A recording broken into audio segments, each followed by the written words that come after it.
어제까지 이제 로마서의 서론과 본론이 모두 마쳤습니다. 그 참으로 위대한 그 기독교의 교리와 그 실천적 내용을 풍성히 담은 편지였죠. 근데 바울은 로마 교인들이 지금까지의 이 자신의 편지에 의해서 혹시 마음의 상처를 받지는 않았을까 하는 생각을 갖는 것 같아요. 자신이 설립하지도 않았고요. 로마 교회는 또 아직 한 번도 방문하지 않은 교회에 이 편지를 보내는 것이 혹여 주제 넘은 것이 아닌지, 또 편지에서 그들의 신앙을 불완전하고 미성숙한 것으로 간주하는 듯한 인상을 주지는 않았는지 바울은 그런 우려하는 마음을 가질 수도 있었을 겁니다. 그래서 바울은 로마서 나머지 부분을 그들을 좀 진정시키고 격려하는, 그리고 매우 인격적으로 다정하고 솔직하게 말합니다. 자신의 사역의 과거와 현재와 미래에 대해 흉금을 털어놓고 또 겸손히 기도를 요청하며 많은 인사말을 보내죠. 근데 바울의 어떻게 보면 개인적인 이야기로 보일 수 있는 이 부분도 성령의 감동으로 기록하여 성경에 담긴 것이기 때문에 모두 하나님의 말씀입니다. 그리스도인이라면 공적인 영역이나 사적인 영역이나 할 것 없이 모두 우리 주님이 주권자이신 것과 같죠. 이 편지의 결론 부분을 통하여도 하나님은 우리에게 뚜렷한 메시지를 던져주시는 겁니다. 자, 바울은 로마서의 오늘 모든 본론을 마치고 형제들에 대한 확신을 표현합니다. 14절이죠. 내 형제들아, 너희가 스스로 선함이 가득하고 모든 지식이 차서 능히 서로 권하는 자임을 나도 확신하노라. 자, 로마 교인들의 특성, 즉 친절함, 관용이라고 해석되는 그 선함이 가득하고 또 해박한 지식, 그리고 서로 권고하는 그 장점을 바울은 잘 알고 있다고 합니다. 자, 그런데 이렇게 로마 교인들이 훌륭함에도 불구하고 왜 바울이 이 편지를 쓸 필요가 있었는지 바울은 그 이유를 말합니다. 15절이죠. 내가 너희로 다시 생각나게 하려고 이 편지를 썼다고 합니다. 그래서 생각나다라는 단어는 현재 분사형을 사용하는데요. 마음에서 떠나지 않는 상태를 지속시킨다는 의미가 있는 겁니다.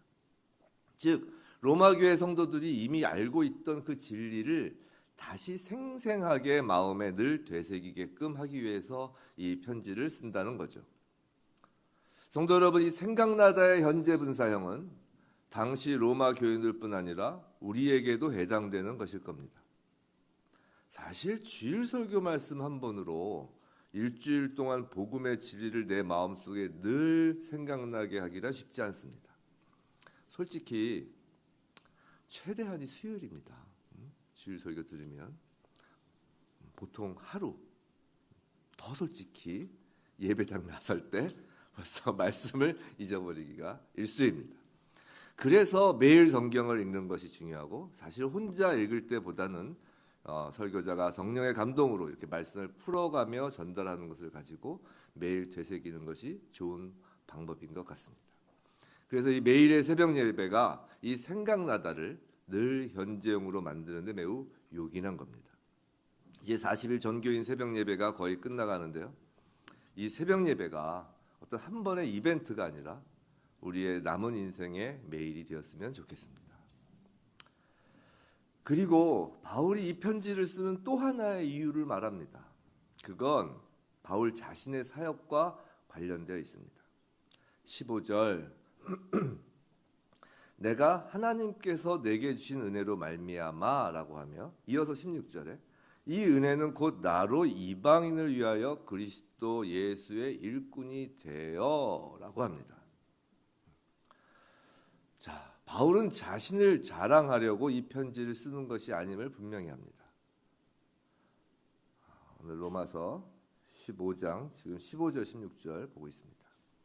자신을 자랑하려고 이 편지를 쓰는 게 아니라는 거예요. 바울이 자랑하려고 하는 것은 은혜입니다. 바울은 죄인의 괴수였던 자신 같은 사람을 다메섹 도상에서 예수님이 만나 주신 것만으로도 몸둘 바를 모를 정도인데, 거기에 더하여 그리스도 예수의 일꾼으로까지 사용하시니 그 은혜가 너무도 크고 놀라워 이를 말하지 않을 수 없다는 겁니다. 여기서 일꾼으로 번역된 원어는 어떤 공적인 일을 행하는 자를 뜻하는 것으로 성직자, 공직자, 장관 등에 사용되는 단어입니다. 영어 성경을 보시면 미니스터로 번역되죠. 이 얼마나 감격스러울까요? 생각해 보세요. 예수님의 일을 행하는 자인 겁니다. 하나님께서 하나님 나라의 그 장관으로 삼아 일을 시키는 거라고요. 성도 여러분, 정말 하나님이 살아계신 것을 믿으시나요? 지금도 예수님께서 성령님과 함께 우리와 함께 하시를 믿으시나요?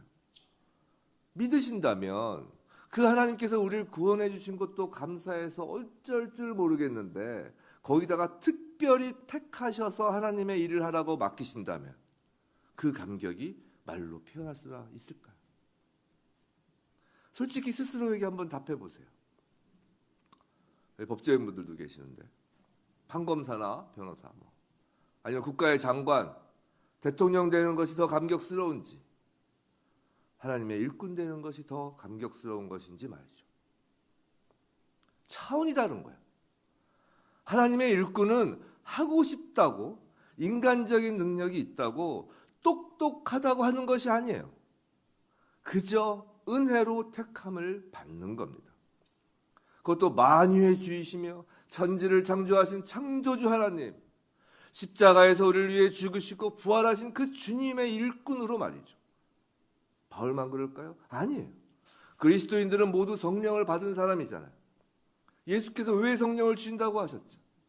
땅끝까지 복음을 전하는 그 일을 감당하는 일꾼이기에 성령을 주신 거잖아요. 성령이 내주하신다면 우리 모두는 하나님의 일꾼인 겁니다. 예수 그리스도의 일꾼인 거예요. 바울은 이제부터 나오는 7절을 통해서 자신의 사역의 본질을 이제 설명해 나갑니다. 예수의 일꾼이 무언가를 말하는 거예요.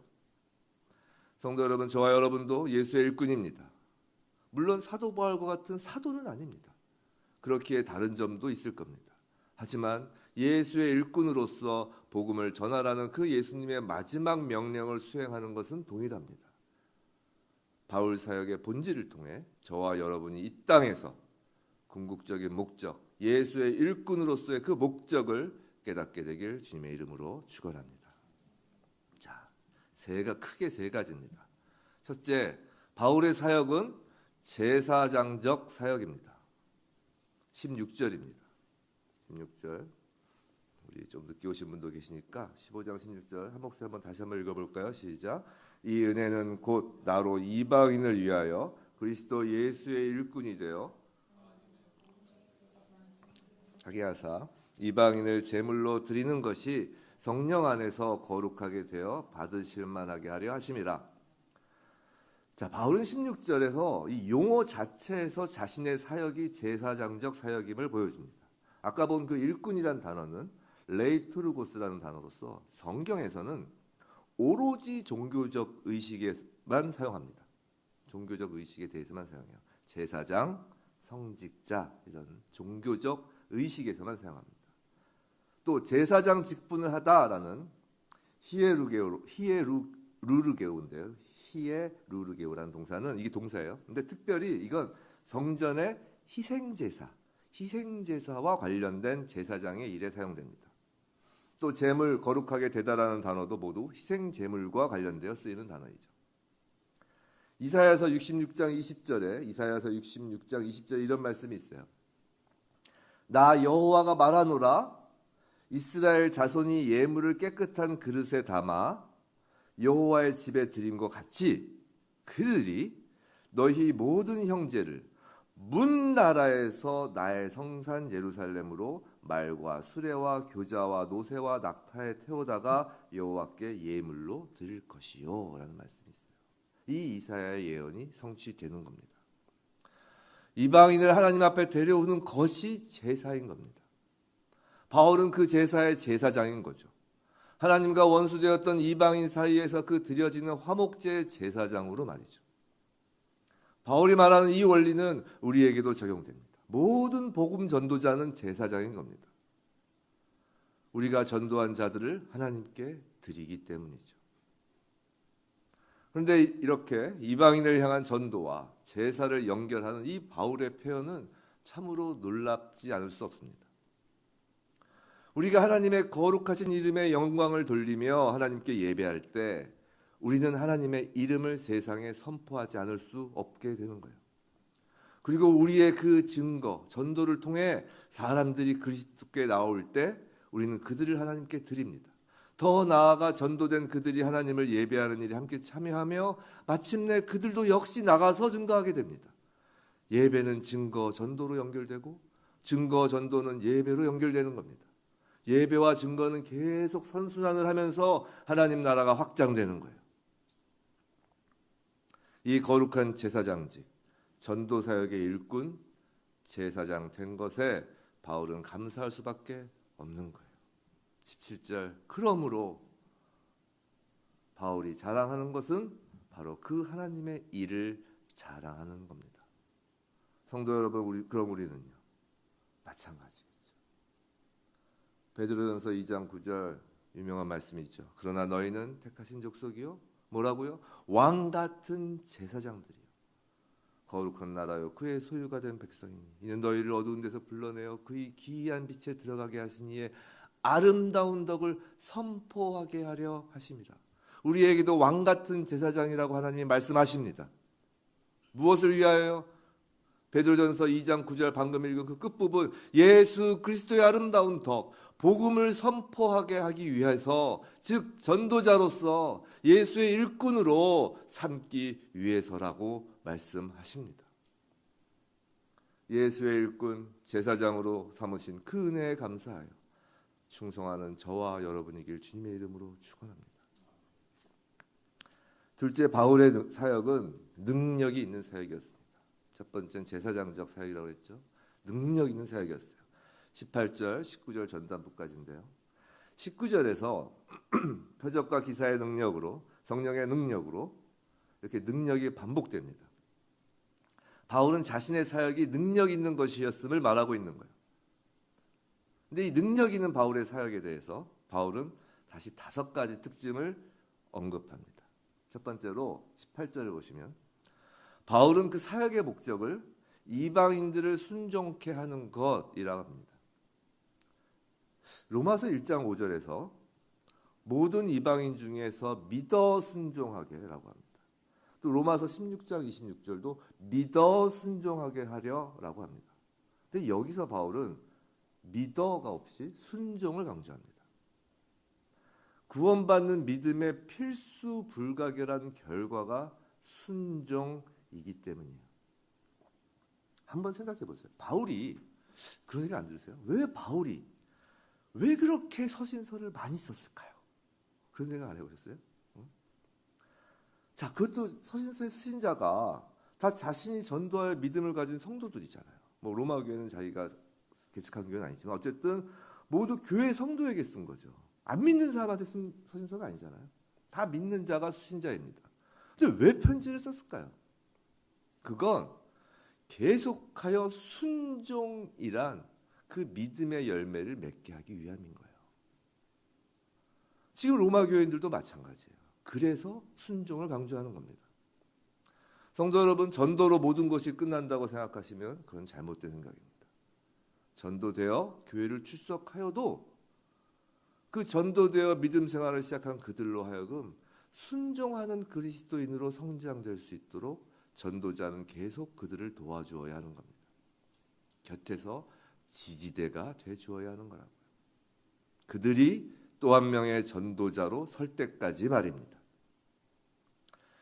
둘째로 바울은 자신의 공적에 대해 자세히 말하기를 거부합니다. 지금 바울의 능력 있는 사역에 대한 걸 얘기하는 거예요.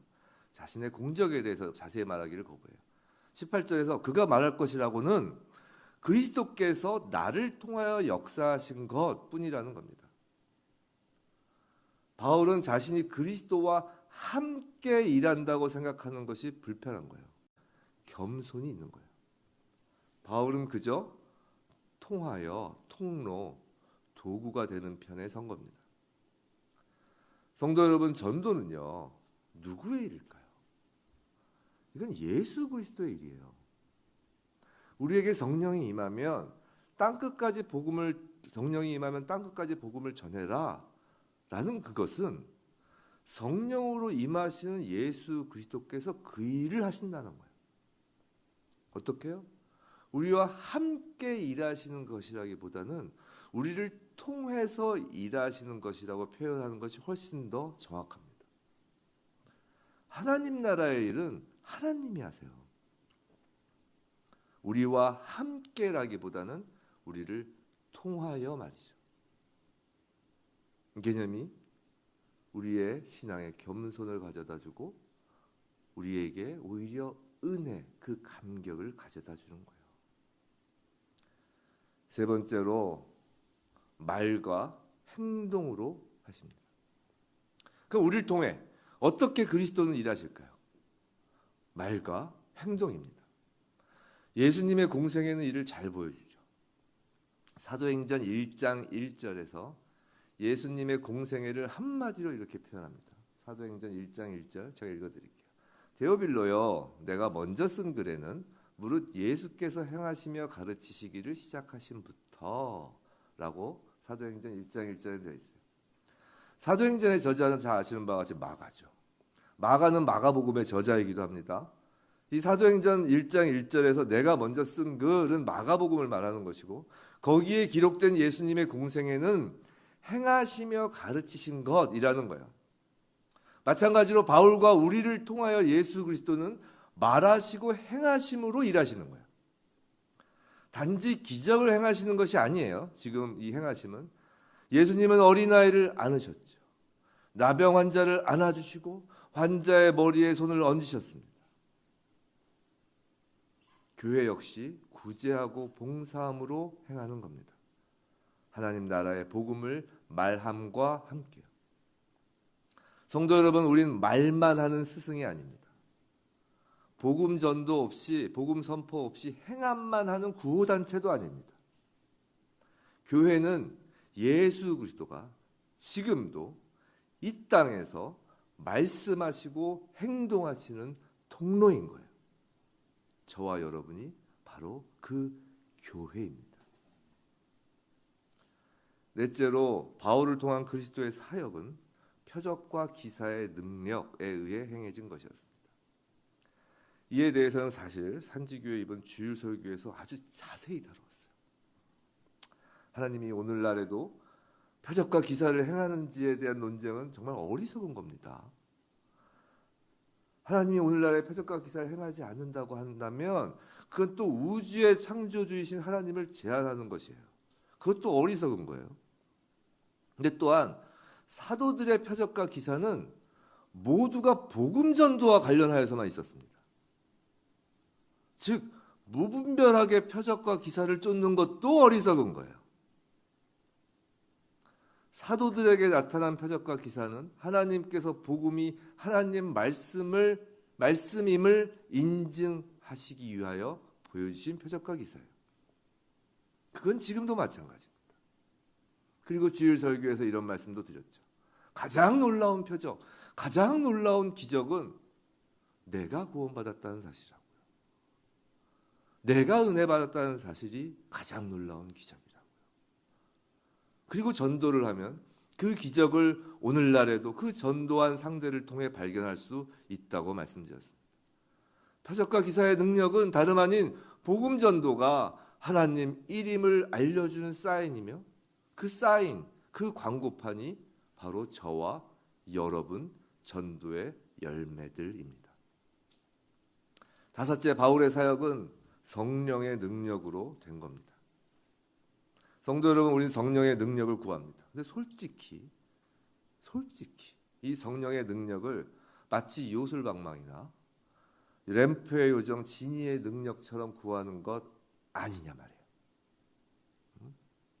창조주 하나님의 능력을, 우리 아버지 되시는 그분의 그 사랑을 요술방망이 램프 요정과 같이 저급하게 취급하는 건 아니냐 말입니다. 성령의 능력은 어떤 경우에 가장 필요하고 가장 강력하게 나타날까요? 그건 전쟁할 때예요. 마귀와 전쟁을 벌일 때입니다.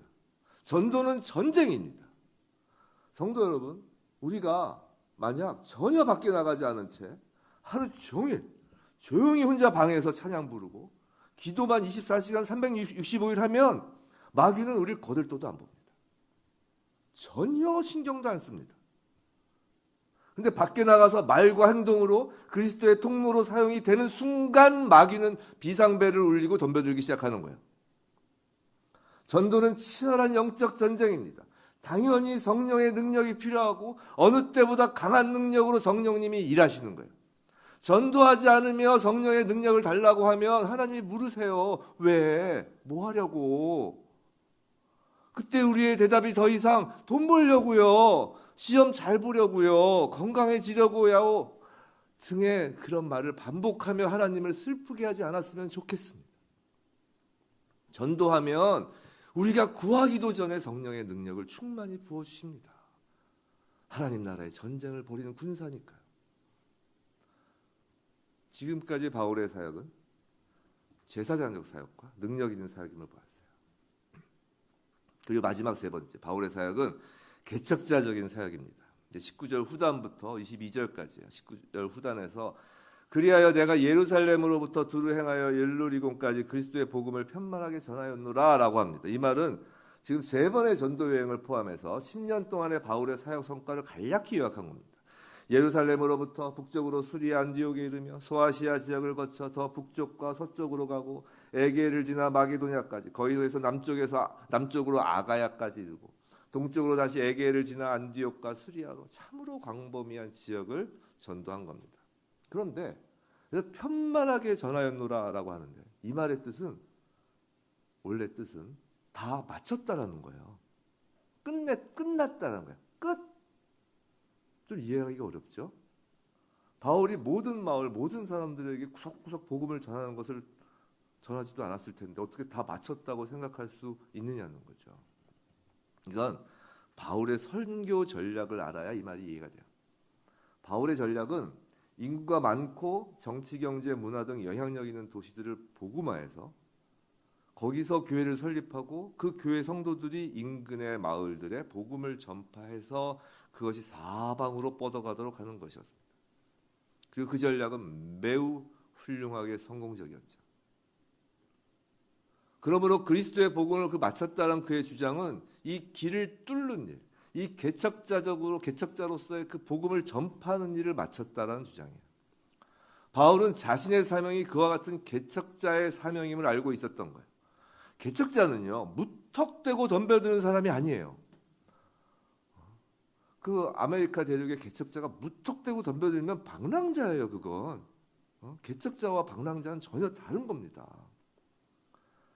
개척자는요, 사전에 정보를 취합하고 매우 정교하게 치밀하게 전략을 짭니다. 물론 복음 전도의 전략도 예수 그리스도께서 짜시죠. 우리의 이성과 지성과 감성이라는 이 통로를 통해서 말이죠. 우리의 전도도 마찬가지입니다. 한 사람을 전도할 때도 그 사람의 취미가 뭔지, 내성적인지 외향적인지를 알아야 합니다. 근데 이것은 세상에서 말하는 어떤 계획적인 접근, 계산적인 접근이 아니에요. 그 사람을 사랑하면 알게 되는 거예요. 우리가 사랑하기에 전도하잖아요. 그 사람을 사랑하면 알게 되는 것들이 있습니다. 바울의 일관된 개척 정신 20절에 잘 나타나죠. 20절 또 내가 그리스도의 이름을 부르는 곳에는 복음을 전하지 않기를 힘썼노니 이는 남의 터 위에 건축하지 아니하려 함이라. 바울은 12장에서 앞전에 12장에서 그 은사에 대한 말씀을 했습니다. 그 말씀을 하면서 예수님께서 각자에게 서로 다른 은사를 주신다는 점을 밝혔죠.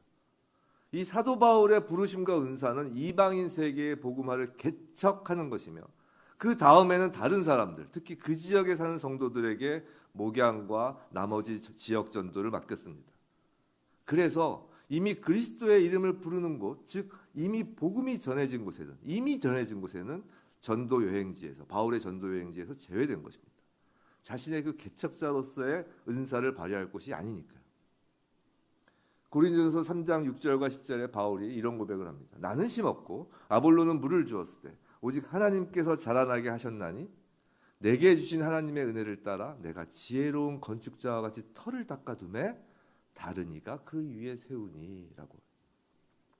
바울은 각자의 은사와 역할을 정확히 알고 그에 따라 사역을 한 겁니다. 바울은 이사야서 52장 15절 성경 말씀을 통해 자신의 이방인 사역의 정당성을 또 말하죠. 21절 기록된 바 주의 소식을 받지 못한 자들이 볼 것이요 듣지 못한 자들이 깨달으리라 함과 같으리라. 이사야 선지자는 이방인들이 주의 소식을 보고 깨달으리라고 예언하였고 바울은 자신의 그 개척자적인 사역이 그 예언의 성취임을 알았던 겁니다. 성도 여러분, 우린 전도에 있어서 하나님이 주신 각자의 은사와 하나님의 전략에 따라야 합니다. 모두가 다 아프리카 오지에 가는 것이 아닙니다. 모두가 다 노방전도를 하는 것이 아니에요. 각자의 은사가 무언가요? 각자 지금 하고 있는 일이 뭔가요? 각자 지금의 위치가 은사일 가능성이 높습니다. 나는 말을 잘하는 특별한 은사가 있나요? 아니면 글을 잘 쓰는? 아니면 돈을 잘 버는? 아니면 살림을 잘하는? 또 정치, 경제, 문화, 교육 어떤 영역에서 은사가 있지요. 그곳에서 개척자가 되시면 됩니다. 복음의 개척자요. 더욱이 요새처럼 복잡하고 전문화된 세계에서는 더욱 전략이 필요합니다. 서로 협력하고 네트워크하고 후원과 참여로 얼마든지 전도에 참여할 수 있는 거예요. 우리가 관심이 없어서 안 하는 거죠. 관심만 있다면 자신의 위치에서 얼마든지 복음을 전하는 일을 할 수 있습니다. 사회적 지위를 막론하고 경제적 차이를 막론하고 나이와 성별을 막론하고 누구나 할 수 있고 누구나 해야 하는 겁니다. 하나님의 은혜를 받은 예수님의 일꾼 제사장임을 감격하며 찬양하는 그리스도인이라면 말이죠. 부디 저와 여러분 모두 오직 성령이 너희에게 임하시면 너희가 권능을 받고 예루살렘과 온 유대와 사마리아와 땅 끝까지 이르러 내 증인이 되리라 하신 그 예수님의 증인으로서 마지막 날까지 날마다 예수의 일꾼으로 사는 인생 되길 주님의 이름으로 축원합니다.